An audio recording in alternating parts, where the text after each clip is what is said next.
Back to the daily grind. The channel's getting false flagged by triggered trolls, so make sure you subscribe to the new channel. Let's get to the MMA news.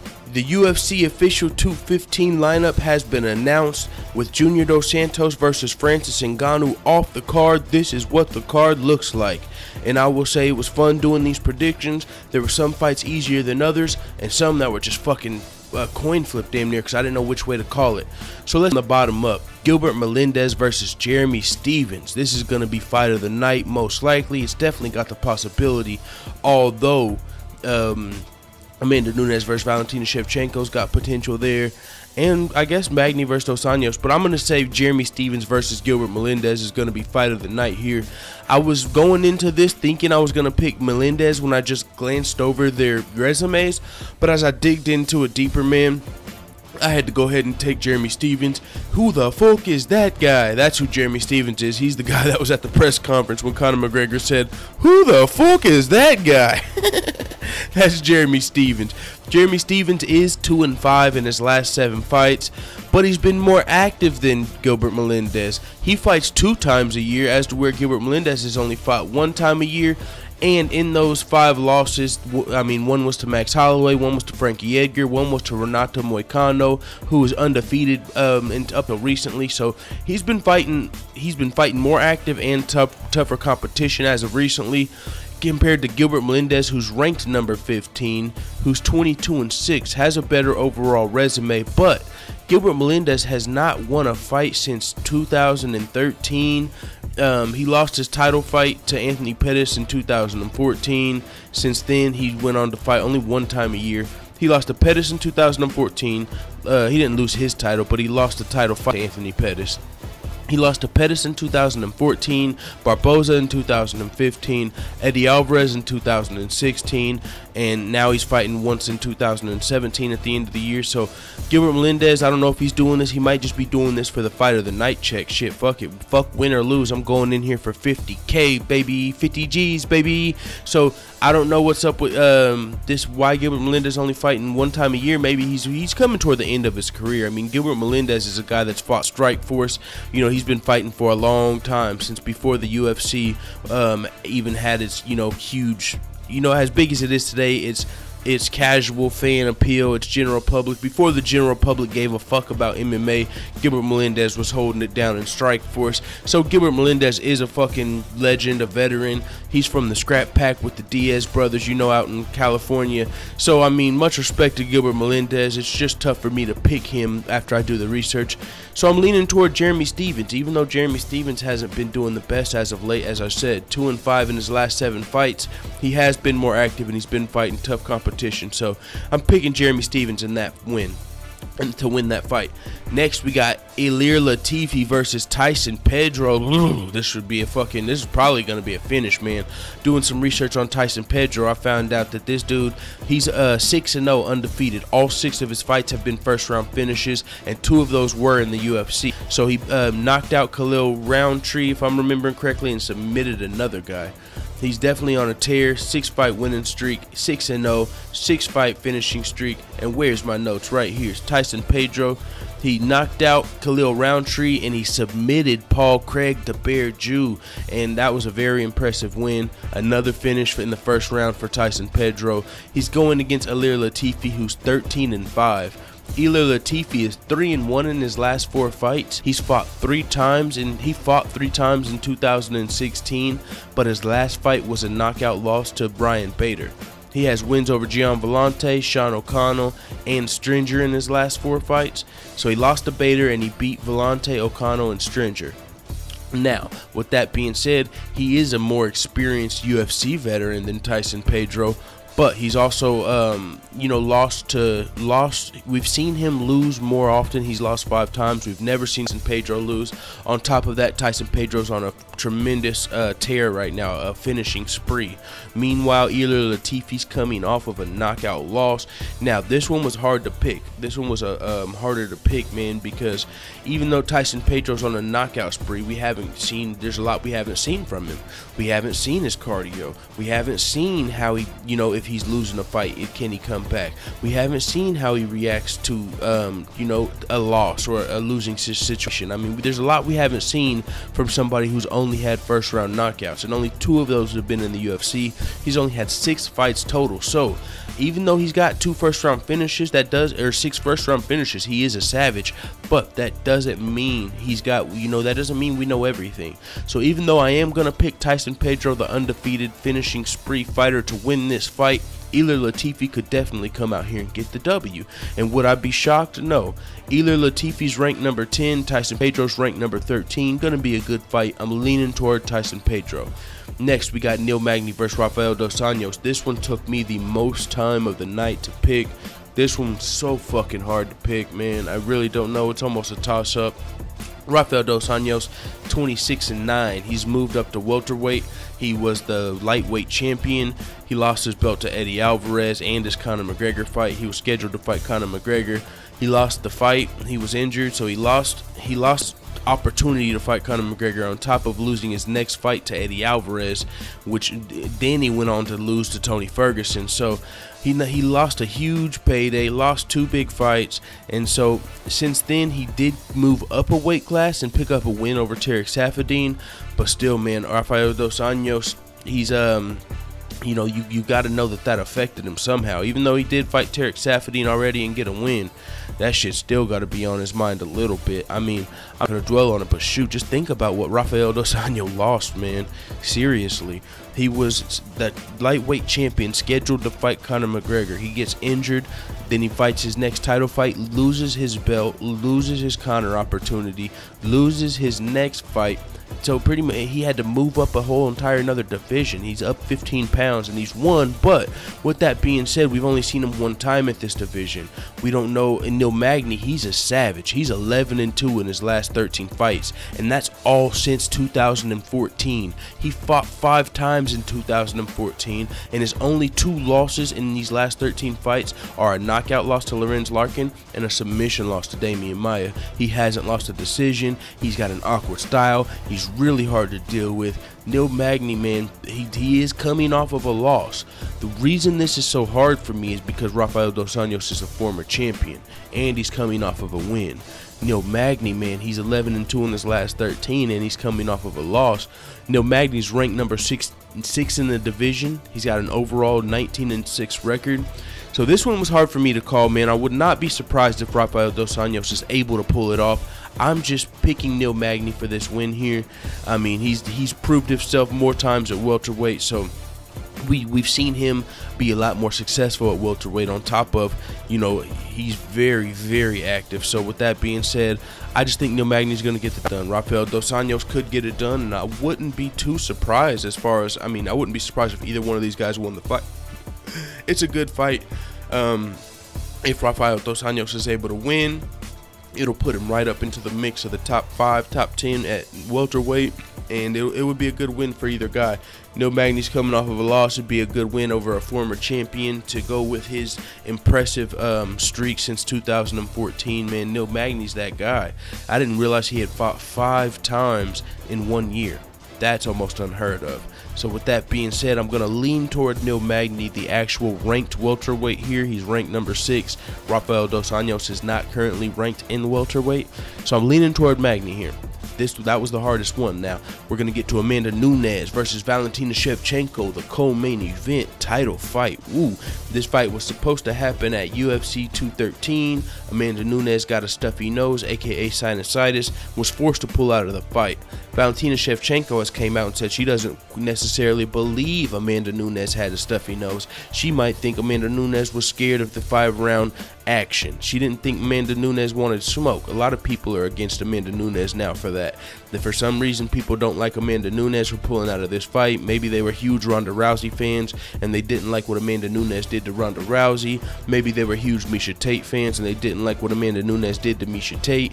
But being unbiased, man, I just see fucking champion. I see lioness. I see probably the most dominant bantamweight we're gonna see for a little while, because I believe Valentina Shevchenko will be the champion at 125 pounds. As soon as they open up the division 10 pounds lower, which they're doing, I believe Valentina Shevchenko will be able to move down and dominate that division. Valentina Shevchenko might be the second best girl at bantamweight. Valentina Shevchenko is no one to be fucked around with. She's no joke. It's not going to be a pushover, but we have seen this fight before, and Amanda Nunes won it pretty dominantly. The only thing is she started to run out of gas in the last round, in the third round. But this is a 5-round fight. I would assume she's been working on her cardio, as Conor McGregor has, you know, because if that's the big knock on you, if that's one of your only weaknesses is your cardio, that's what you're going to work on. And Amanda Nunes, in my opinion, is more well-rounded as far as jiu-jitsu, wrestling, and striking is concerned than a lot of other people. And with that being said, she's also breaks bitches down. I'm telling you, break a bitch down. Versus Miesha Tate, man, it was like, holy shit, damn.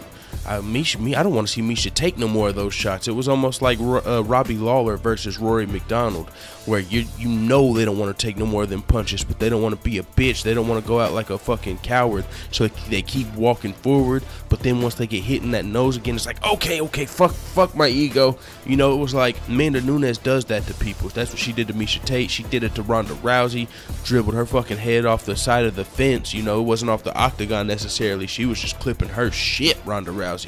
Then she was scheduled to fight Valentina Shevchenko to defend her belt again. So that's where we're at now. The fight didn't happen the first time.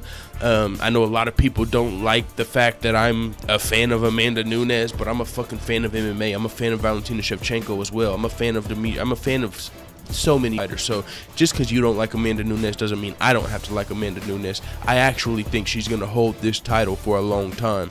If anyone will be able to beat Amanda Nunes, it will be Valentina Shevchenko. I'll say that. Out of anybody in the top 5 off the top of my head I can think of, the only challenge for Amanda Nunes is Valentina Shevchenko, as far as the only person that's closer to a toss-up. I think everybody else Amanda Nunes would be able to be the favorite against and probably beat them handily. So I think Amanda Nunes is a fucking savage. If you go back and you want to see more in-depth detail of this fight breakdown, you can go to the UFC 213 prediction video where I predicted this fight. So I'm picking Amanda Nunes as I did then. I don't think anything's changed. It's just a couple UFCs forward. Let's go Amanda Nunes Lioness to get this W. Once again, I am a fan of Valentina Shevchenko, and I do think she will be a dominant champion at 125 pounds. Let's move on to Ray Borg versus Demetrious Johnson, and this is the what the fuck fight of the night for me. I literally, if you've been listening for a while, you know I really don't understand how Ray Borg's fighting for the title. His last fight wasn't entertaining. He wasn't on a win streak. He missed weight. God, I mean, I'm just not a huge fan of Ray Borg. And there was just other fights I think that could have been made, as far as what's his name? Sergio Pettis, who just fucking outclassed Brandon Moreno somewhat, man. Sergio Pettis had the last name Pettis. He's on a winning streak. They could have put Pettis versus Johnson, and this would have been a bigger fight to me. Just off the namesake itself. You got Anthony Pettis' brother versus Demetrious Johnson, and he's on a winning streak. And I understand that's not a huge selling point, Anthony Pettis' brother, but it's better than Ray Borg.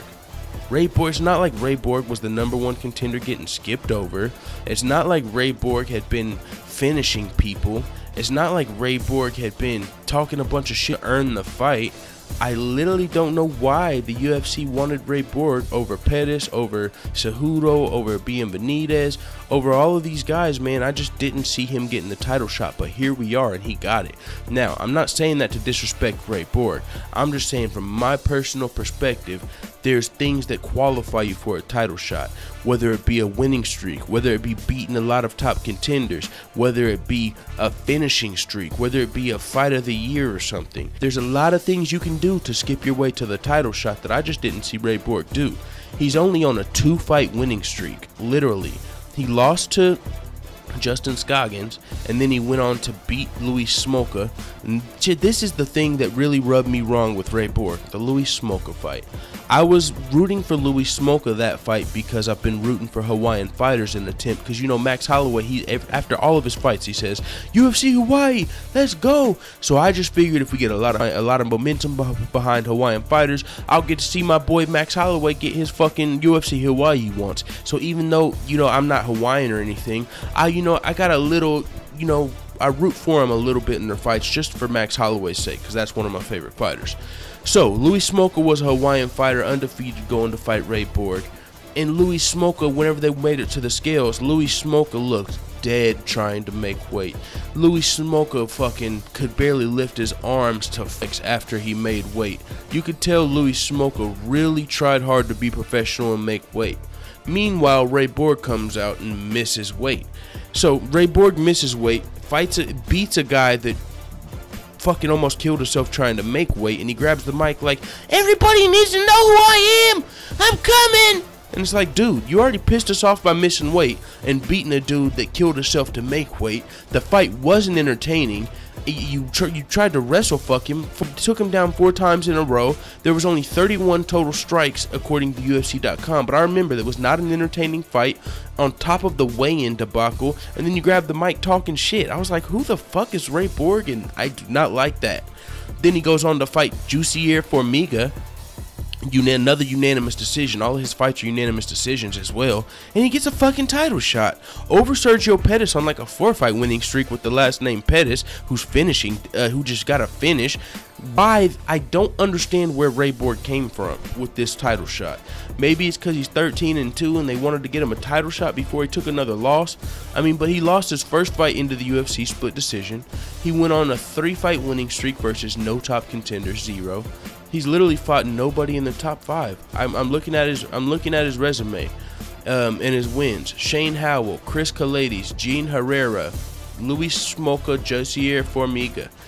Ray Borg's never beat anybody in the top 5 from what I'm seeing, and so he's getting a title shot. So you understand where I'm coming from with this. I just don't understand why he's getting a title shot, what he's done to deserve the title shot, or what. I mean, and the UFC said Demetrious Johnson wanted Ray Borg. That's not the case. Demetrious Johnson wanted to fight Sergio Pettis. The UFC said, no, you're fighting Ray Borg. Then the UFC tried to change it and say, you know what, even though we were going to make you fight Ray Borg, we're going to let you fight TJ Dillashaw. And he's like, no, you already told me Ray Borg. Now I'm training for Ray Borg. I didn't want to fight Ray Borg. You wanted me to fight Ray Borg, so don't change it on me now. So that's where all that shit came into play. So it's not even like Demetrious Johnson wanted this fight. Demetrious Johnson realized the Pettis last name would be a better sell than Ray Borg, who's not even an entertaining fighter, and he's not on a hell of a spree. He's not on. Let me look at his thing if he has any finishes in the UFC. He has 2 submissions in the UFC, and they were in 2014, 2015. So after he took his first loss, he got 2 finishes, 2 submissions. And in those fights, let's look at the stats.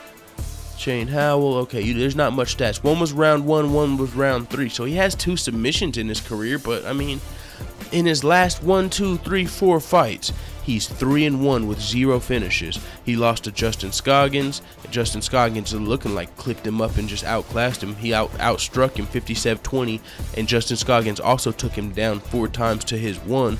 So 3 fights ago, he got smoked by Justin Scoggins, and then he's coming off of 2 decisions, one of which he missed weight. So I'm just confused on why Ray Borg's fighting for the title. I don't understand that. With that being said, I'm picking Demetrious Johnson to go out there and make it look easy. Am I fucking crazy for saying that? Demetrious Johnson makes it look easy versus people you don't think he's going to make it look easy against. Demetrious Johnson's the pound-for-pound #1 fighter on the planet to a lot of people. Now, there's a couple people in that conversation, but you can definitely argue Demetrious for sure. So with that being said, those are my predictions. I got Jeremy Stephens, Tyson Pedro, Neil Magny, Amanda Nunes, and Demetrious Johnson winning these fights. And the fights are in 2 weeks. We will have Alexander Volkov versus Stefan Struve this coming weekend. And after that, we will be getting back to UFC pay-per-view action for the first pay-per-view since McGregor versus Mayweather. It will be UFC 215. It probably won't do huge numbers because on top of it being the first pay-per-view since May Mac, Junior Dos Santos versus Francis Ngannou also fell off the card. Now, if you're a hardcore fan, I'm telling you right now, or even a casual fan just listening to this, there's going to be some great fights. This card will be worth the money. There's already some fights of the night just looking at this card without even, you know, this is going to be fighted. Even if you don't like the small guys fighting in the main event, like in the Maymac thing, like I said, even if you do the main event here, you're going to get a lot of good action before the main event. The main event's going to be good, I'm betting. But Jeremy's the fight that's opening the card is going to be damn near worth the money. It's going to be a fight of the night. These guys are going to come in here most likely brawling. Somebody's probably going for the finish. After that, we got Tyson Pedro on a 6-fight finishing streak. After that, we got former champion Rafael Dos Anjos up a weight class fighting a number 6 ranked guy. After that, we got 2 title fights in Amanda Nunes versus Valentina Shevchenko and Demetrious Johnson versus Borg. I can't wait for this fucking card if you can't tell. It is what it is, man. I got to get to work, so this will be the last video until after work. So I'll see you in about motherfucking 9 hours. It is what it is. Let the haters know what the fuck you tell me in the comments. Dude.